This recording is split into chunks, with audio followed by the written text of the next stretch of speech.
The wrong bride walked through that door, and the Duke knew it before she even lifted her veil. I was not in the chapel when it happened. I was locked in the east tower of Ashworth House, my wrists rubbed raw from pulling at the door handle, my wedding gown crumpled beneath me on the cold stone floor. My stepmother, Marguerite, had drugged my morning chocolate, just enough to make me sleep through the hour that was supposed to change my life. When I woke, groggy and sick, I heard the bells. They were ringing for my wedding. A wedding I was not attending. My name is Eloise Ashworth, and on the morning of the 23rd of June, in the year 1814, my stepsister, Cecily, walked down the aisle of St. George's, Hanover Square, wearing my veil, my mother's pearls, and the future I had been promised. But the Duke of Thornfield was not a man who could be so easily deceived. I should explain how I came to be betrothed to a man I had met only once. My father, Sir Edmund Ashworth, had been a good man, gentle, bookish, terrible with money. When he married Marguerite Voss 3 years after my mother's death, I was 14 and desperate enough for warmth that I mistook her thin smiles for affection. She brought Cecily with her, a girl my age, blonde where I was dark, pliant where I was sharp-tongued. My father adored us both, or tried to. He did not see what I saw, the way Marguerite's eyes inventoried every room she entered, calculating what she might one day own. He died when I was 19, leaving behind an estate strangled by debt and a will that placed everything, Ashworth House, the land, my modest dowry, under Marguerite's control until I married or turned 25. I was now 21, and she had spent 2 years ensuring no suitable offer ever reached me. Until the Duke. Their meeting was an accident of commerce. Thornfield's solicitor discovered that a parcel of land adjoining the Duke's Hampshire estate, land my father had purchased decades ago, was now encumbered by Marguerite's mismanagement. The Duke wanted the land. Marguerite wanted to be rid of the debt. And someone, I later learned it was the Duke's grandmother, the Dowager Duchess, suggested a solution that was elegant in its ruthlessness. Let the Duke marry the Ashworth girl, absorb the land and the debt together, and be done with it. A marriage of convenience, a transaction dressed in white satin. Marguerite agreed instantly. She assumed, of course, that she could substitute Cecily for me, and no one would notice or care. After all, the Duke had never seen either of us. What did it matter which Ashworth girl he got? But the Dowager Duchess was more thorough than Marguerite anticipated. She insisted on a formal introduction before the contracts were signed. And so, 6 weeks before the wedding, I was brought to Thornfield Park. I remember every second of it. The entrance hall was vast and cold, all pale marble and silence. I stood in my best dress, dove grey, mended twice at the sleeves, and tried not to feel like a horse being brought to auction. Marguerite stood behind me with Cecily at her side, both of them dressed finer than I was, both of them smiling as though they had not spent the carriage ride reminding me to say as little as possible. Then he walked in. Sebastian Hale, the 6th Duke of Thornfield, was not what I expected. He was tall, impossibly so, with dark hair that curled slightly at his temples, and a jaw that looked as though it had been carved from the same marble as his flaws. His eyes were grey, not soft grey, storm grey, the kind that made you feel as though you had been seen in a way you had not consented to. He was 30 years old. He looked like he had already lived several difficult lives. The Dowager Duchess, a small, iron-spined woman with silver hair and a walking stick she clearly did not need, made the introduction. Your Grace, may I present Miss Eloise Ashworth? I curtsied. He inclined his head.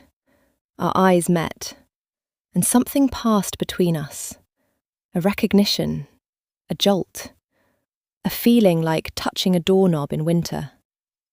My breath caught. His expression did not change, but I saw his hand tighten at his side, the knuckles going white against the dark fabric of his coat. "Miss Ashworth," he said.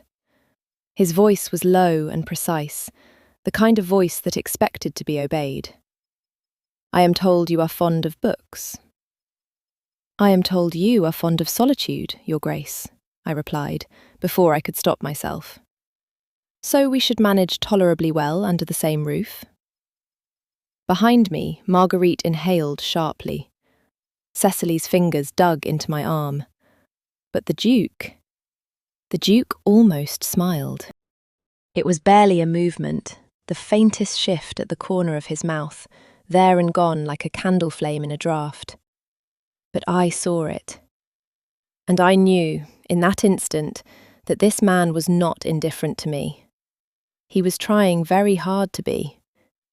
That was 6 weeks ago. 6 weeks of contracts and arrangements, and Marguerite whispering behind closed doors. 6 weeks during which I received exactly one letter from the Duke. Brief, formal, containing a single line that I read so many times the paper softened at the creases. I find I am not as fond of solitude as I believed. I kept that letter in a book of pressed flowers my mother had left me. Marguerite never knew it existed. Until this morning, when she took the book, locked me in the tower, and sent Cecily to marry the Duke in my place. I did not scream. Marguerite would have expected screaming, and I would not give her the satisfaction. Instead, I searched the room. The East Tower had been a nursery once, before my father closed it off. The windows were too high and too narrow to climb through. The door was oak, solid, bolted from the outside. But the fireplace shared a flue with the room below, and the room below was the old servants' corridor. I had climbed that flue once when I was 12, chasing a cat that had gotten stuck. My father had scolded me for a week. My dress had been ruined beyond repair. I looked down at my wedding gown. White silk, imported from Lyon, paid for with money Marguerite had squeezed from the estate's last reserves. It was the most expensive thing I had ever worn. I began to climb.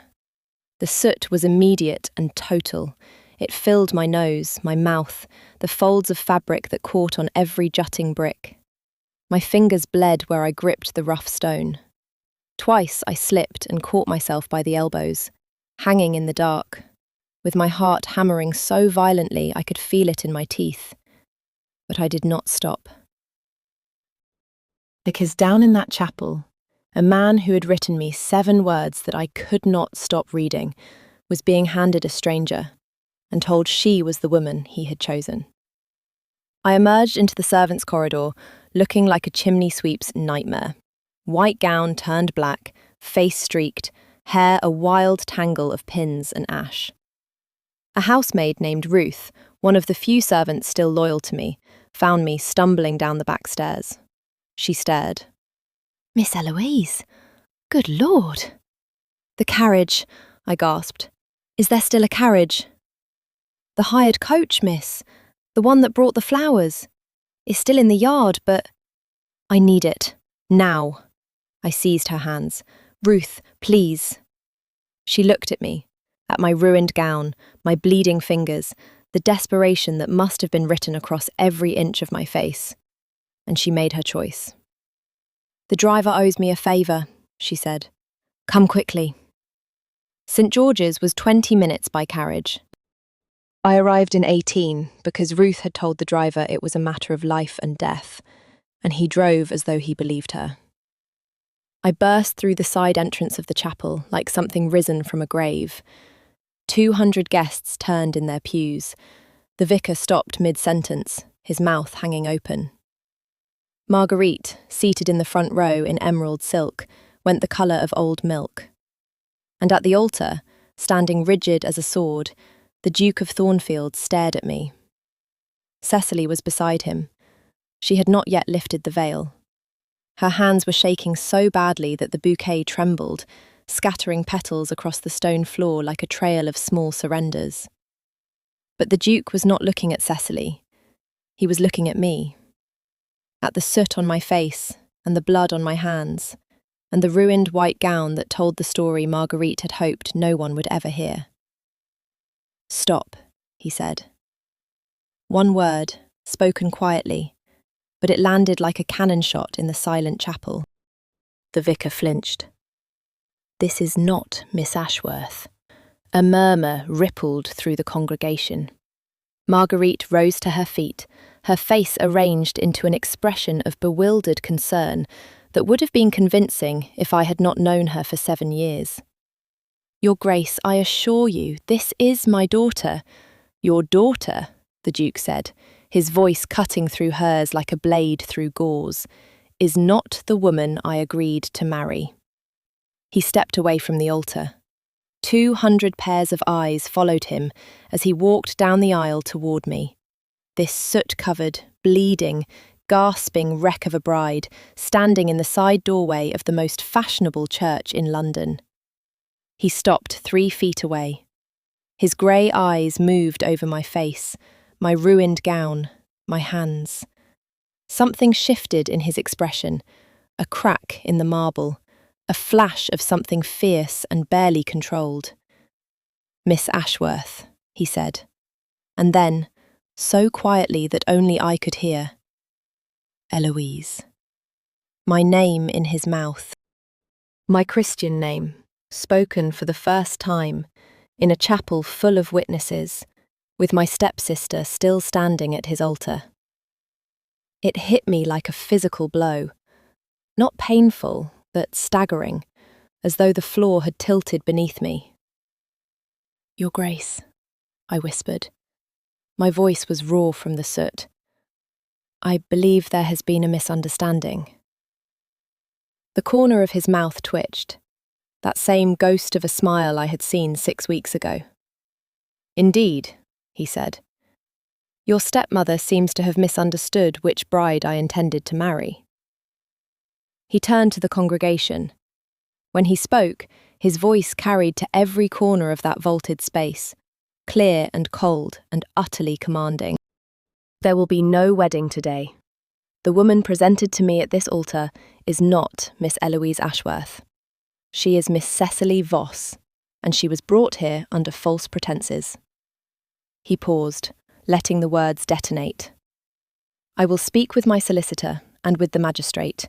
In the meantime, I would be grateful if someone would bring Miss Ashworth a chair and a glass of water.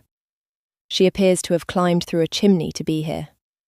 A sound broke through the shocked silence. It took me a moment to identify it. Laughter. The Dowager Duchess, seated in the second row, was laughing. It was a dry, delighted sound, like the crackle of expensive paper. "Oh, I like her," the Dowager said, loudly enough for the entire chapel to hear. "Sebastian, marry that one immediately." They did not marry me immediately. There was, as it turned out, a great deal to untangle first. The Duke's solicitor, a thin man named Mr.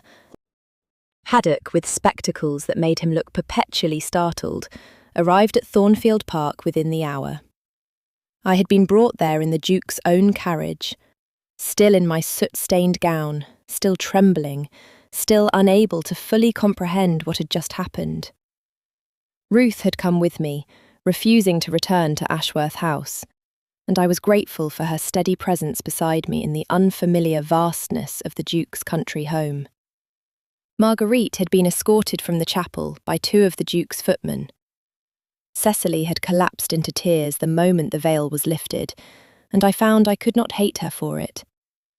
She had always been Marguerite's instrument, never her accomplice by choice. I had heard her crying through the walls the night before, and now I understood why. But Marguerite I could not forgive. Not yet. Perhaps not ever. The Dowager Duchess installed me in a guest chamber on the 2nd floor and sent her own lady's maid to attend me. I was bathed, dressed in borrowed clothes, a morning gown of soft blue wool that smelled faintly of lavender, and brought downstairs to the library where the Duke was waiting. He was standing by the window, his back to the room, one hand braced against the frame.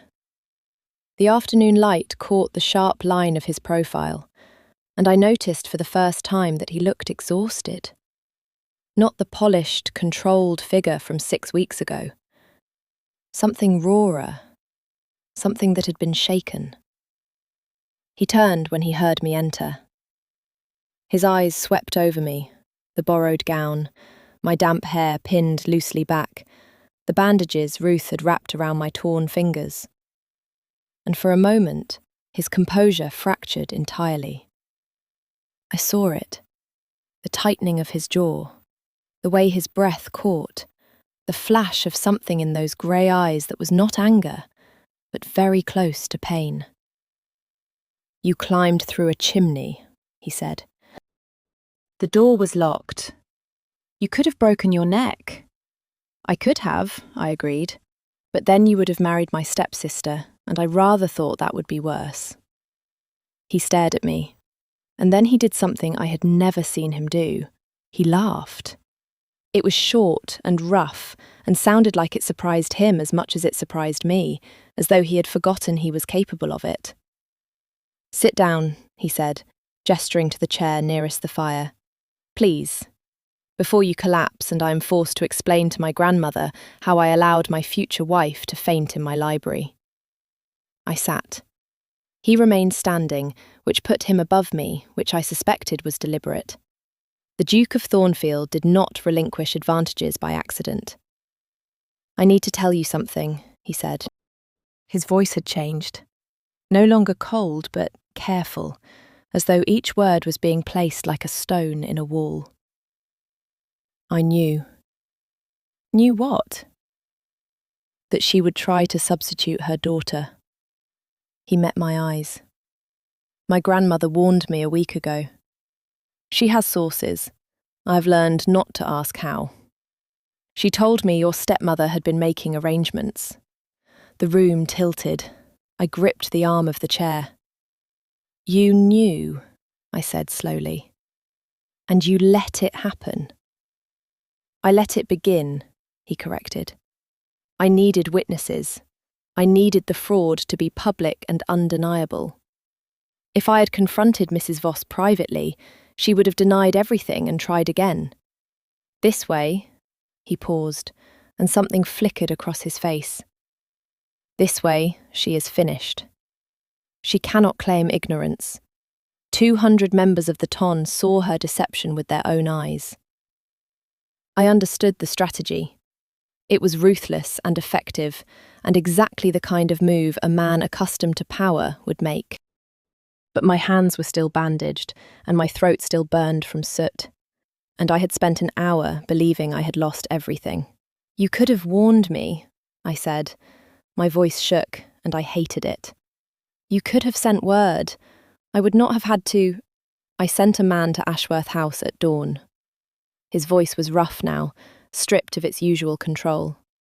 "Your stepmother's servants turned him away. I did not know she had locked you in a room. I did not know—" He stopped. His hand, the one braced against the windowsill, was trembling. "I did not know you would need to climb through a damned chimney to reach me." The last two words landed differently than he intended. I heard them, and he heard them, and the air in the room changed. To reach me. Not to reach the chapel. Not to reach the wedding. To reach him.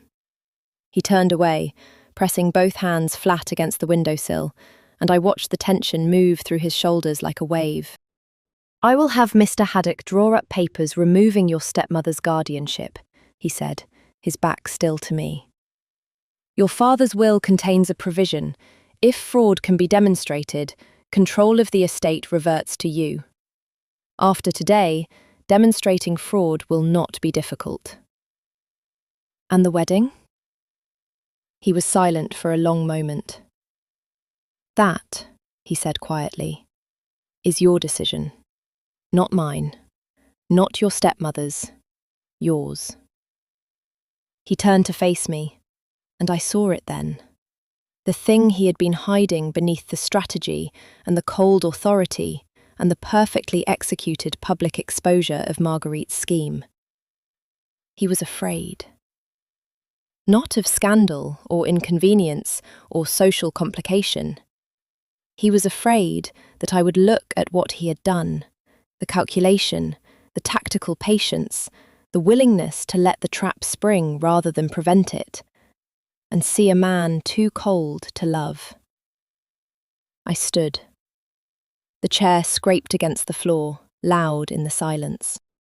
I crossed the space between us, 4 steps, maybe 5, until I was close enough to see the slight, rapid pulse at his throat, close enough to feel the warmth radiating from him. "You wrote me a letter," I said. His jaw tightened. "I wrote you 7 words. They were the right 7 words. I reached out and placed my bandaged hand over his where it rested on the windowsill.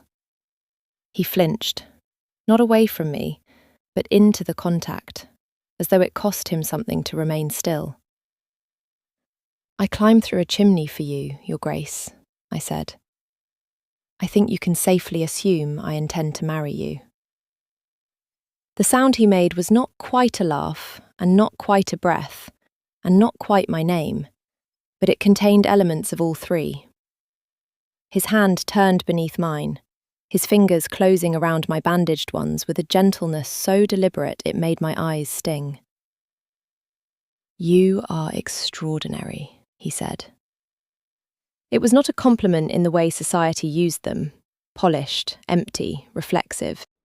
It was an observation, spoken with the quiet devastation of a man who had not expected to feel anything, and now felt too much. He lifted my hand.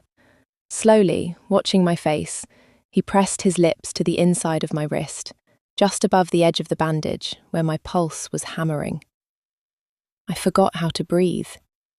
The world narrowed to the point of contact, his mouth, my skin, the warmth of his breath. And I understood, with the clarity of absolute certainty, that I would remember this single moment for the rest of my life. Marguerite did not go quietly. I had expected anger, cold fury, biting words, the kind of venomous composure she wielded like a weapon. What I had not expected was desperation. 3 days after the ruined wedding, while the Duke's solicitors dismantled her guardianship piece by piece, Marguerite played her final card. She went to Lady Pemberton, the most vicious gossip in London, a woman who collected scandals the way other women collected porcelain, and told her that I had spent an unchaperoned night at Thornfield Park. Which technically was true. I had arrived at Thornfield in the afternoon and had been too exhausted to travel by evening. The Dowager Duchess had been present in the house, which provided a degree of propriety, but Marguerite knew that degree would not matter once Lady Pemberton began to talk. By Thursday, half of Mayfair believed I had been compromised. By Friday, 3 invitations had been rescinded. By Saturday, the whispers had reached the Duke's club, and a man named Lord Ashby, a friend of Marguerite's late husband, with debts of his own and a long-standing resentment of the Thornfield estate, stood up at dinner and suggested, loudly and to general amusement, that the Duke had been trapped by a scheming little fortune hunter. I learned about it because the Dowager told me. She arrived at the small set of rooms the Duke had arranged for me in Mayfair, proper rooms, with a proper chaperone, hired at his expense, and laid the situation before me with the calm efficiency of a general reviewing a battlefield. "Marguerite is not stupid," the Dowager said, settling into my best chair with the authority of a woman who had never encountered furniture she could not claim. "She knows the guardianship is lost. She is not trying to get you back. She is trying to destroy the match. If your reputation is ruined badly enough, Sebastian will be pressured to withdraw. His advisors will counsel it. His friends will whisper it. The world will tell him he can do better." My chest tightened. And will he listen? The dowager looked at me over the rim of her teacup. Her eyes, the same grey as her grandson's, but warmer, sharper, more amused by the world, held mine without blinking. My grandson has not listened to anyone since he was 11 years old, and his father told him that feelings were a weakness. He especially does not listen when people tell him what he should want. She took a sip of tea. But I would not wait for him to solve this. He will handle it like a man, with contracts and solicitors and cold precision. You, my dear, should handle it like a woman, which is to say, in a way that no one sees coming. The Haverley Ball was the last great event of the season, and I was not invited. The Duke was. He had considered declining, but the Dowager convinced him otherwise. Absence would confirm the rumours. Presence would challenge them. But presence alone would not be enough. I arrived at the Haverley townhouse at 9:30, wearing a gown of deep amber silk that the Dowager had produced from somewhere with the casual omnipotence of a woman who had been managing social warfare for 60 years. Ruth had pinned my hair with my mother's pearls, the real ones, recovered from Cecily's room by a sympathetic housemaid.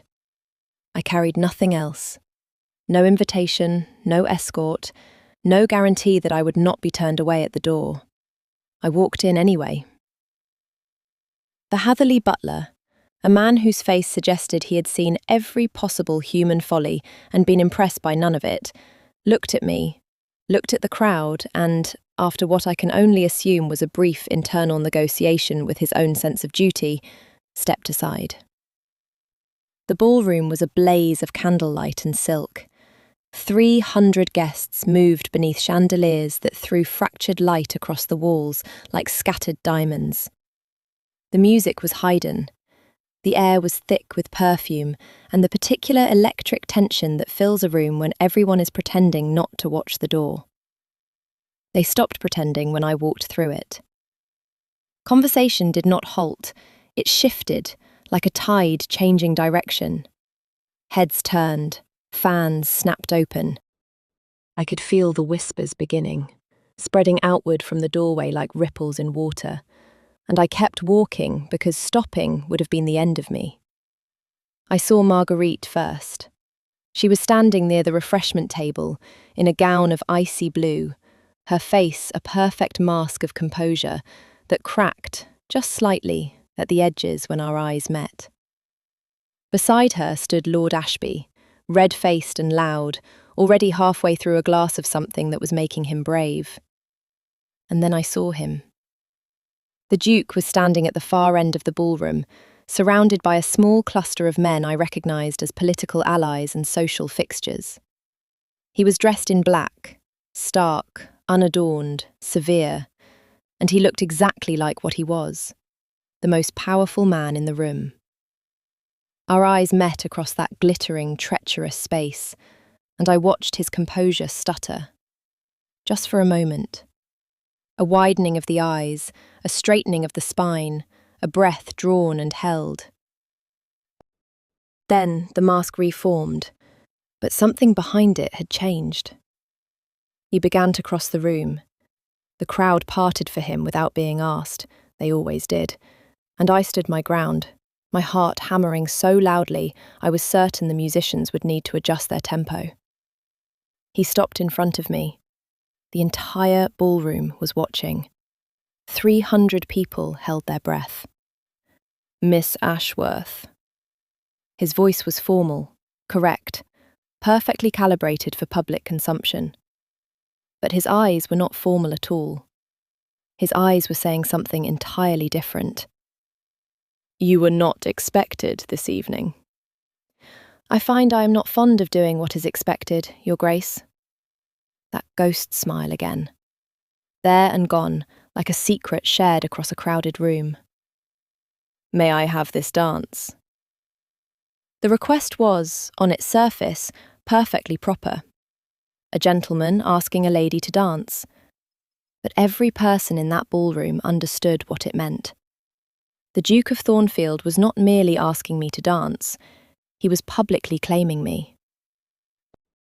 He was standing in front of 300 witnesses, including the gossips, the skeptics, the friends of Marguerite, the advisors who had counselled him to withdraw, and he was saying, "This is the woman I chose, and I am not ashamed of her."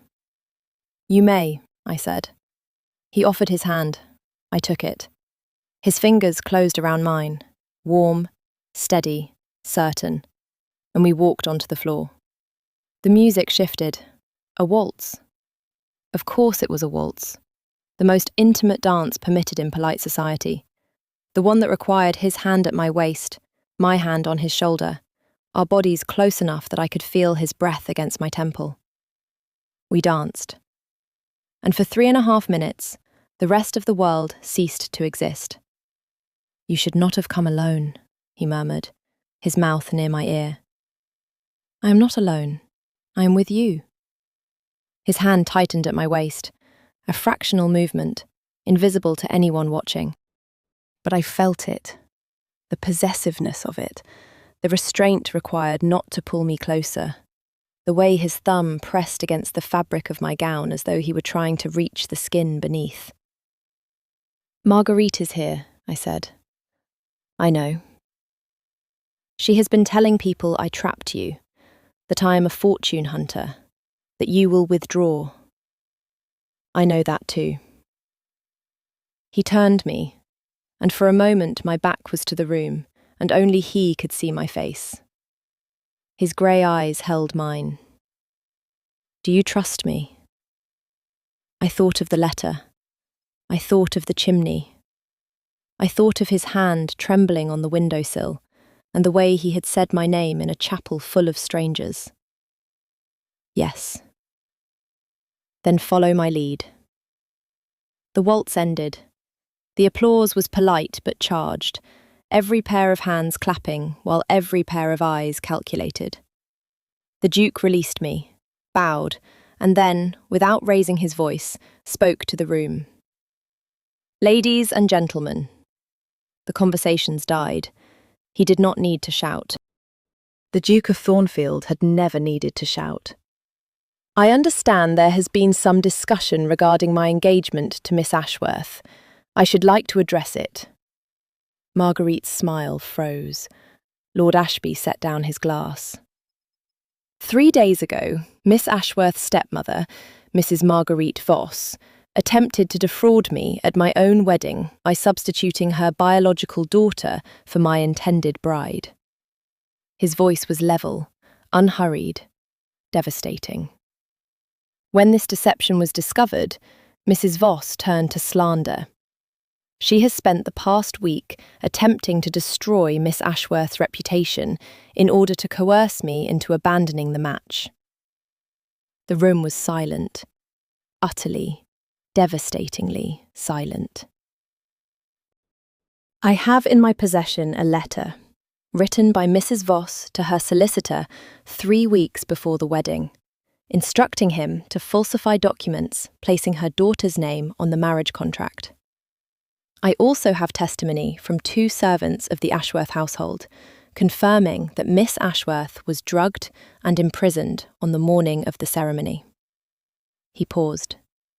The silence was so complete, I could hear the candles guttering in their holders.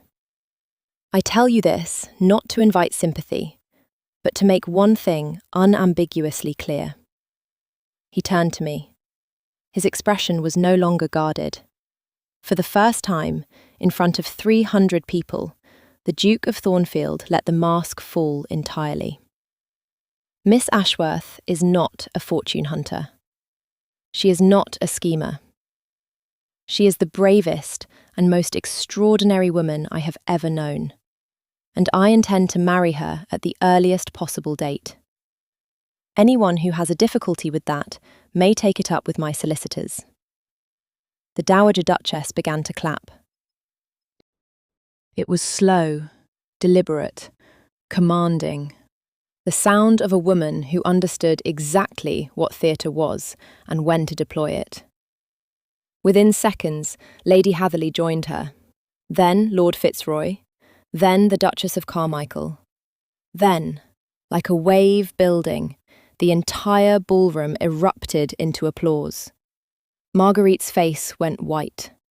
Not angry white, finished white. The colour of a woman who understood, finally and completely, that she had lost.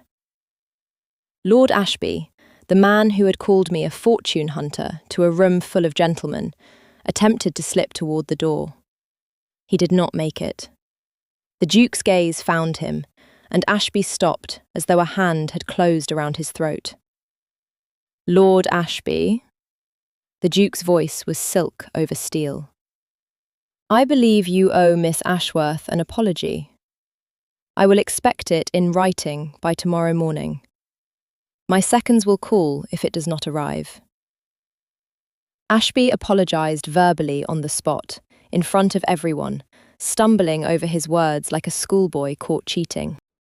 It was, the Dowager told me later, the most satisfying public humiliation she had witnessed in 40 years of social life. We married 2 weeks later.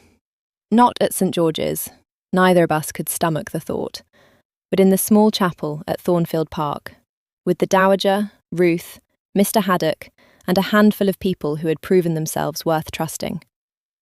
Cecily came. She had written me a letter, a real one, shaking and honest, in which she apologised for her part in Marguerite's scheme and told me things I had not known.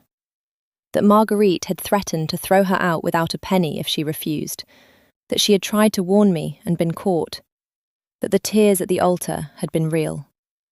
I wrote back. The distance between us would take years to cross, but the first steps had been taken. Marguerite did not come. She had retreated to a cousin's house in Bath, her social standing in London demolished beyond repair. The guardianship had been revoked. Ashworth House had been returned to me. I planned to sell it. There were no happy memories left inside those walls, but I kept one thing from it. The book of pressed flowers. My mother's book, the one that had hidden the Duke's letter, the one Marguerite had taken from me the morning she locked me in the tower. Ruth had found it in Marguerite's rooms, untouched.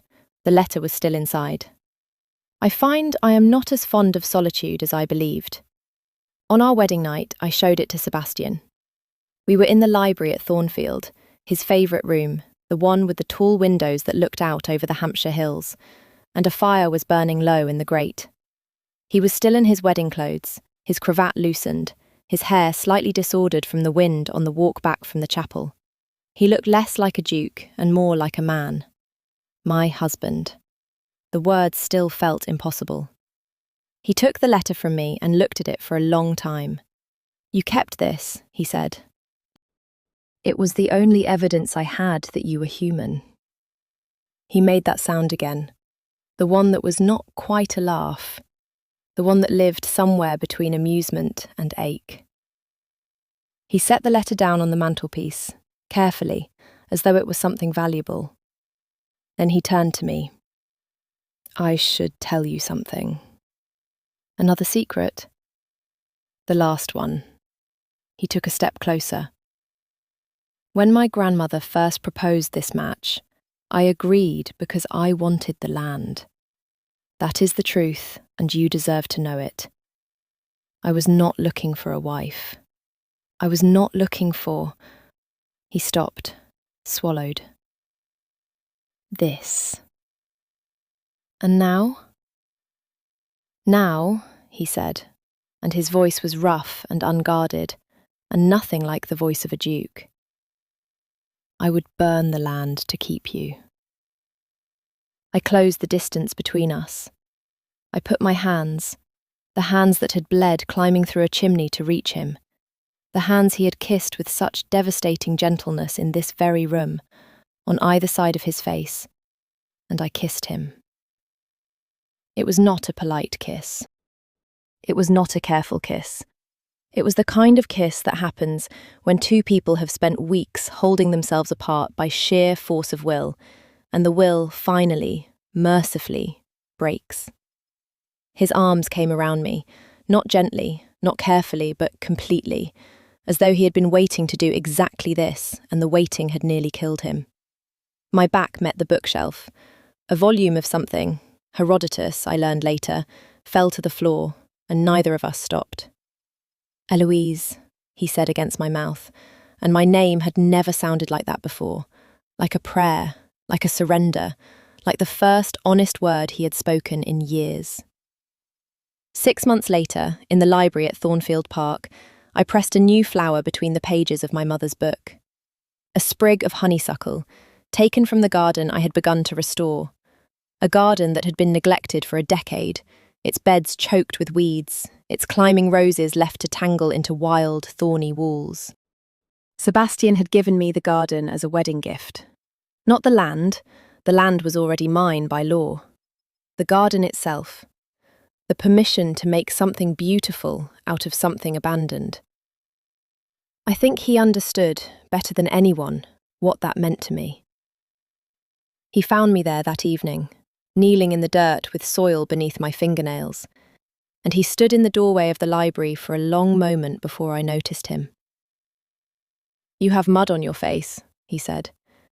"You have ink on your hands." "I have been writing a letter." "To whom?" He crossed the room and sat beside me on the floor, which was not something dukes did. But Sebastian had stopped caring about the things dukes were supposed to do, roughly around the time he married a woman covered in chimney soot. "To you," he said. He reached into his coat and produced a folded piece of paper. "Since you seem to like the last one." I unfolded it. The handwriting was the same, precise, controlled, slanting slightly to the right. But the letter was longer this time. Not by much, just 3 words more. "I am not fond of solitude. I am fond of you." I looked at him. He looked at me. And in the warm, golden light of a Hampshire evening, with dirt on my face and ink on his hands, and a book of pressed flowers open between us, the Duke of Thornfield smiled. Not a ghost smile, not a flicker.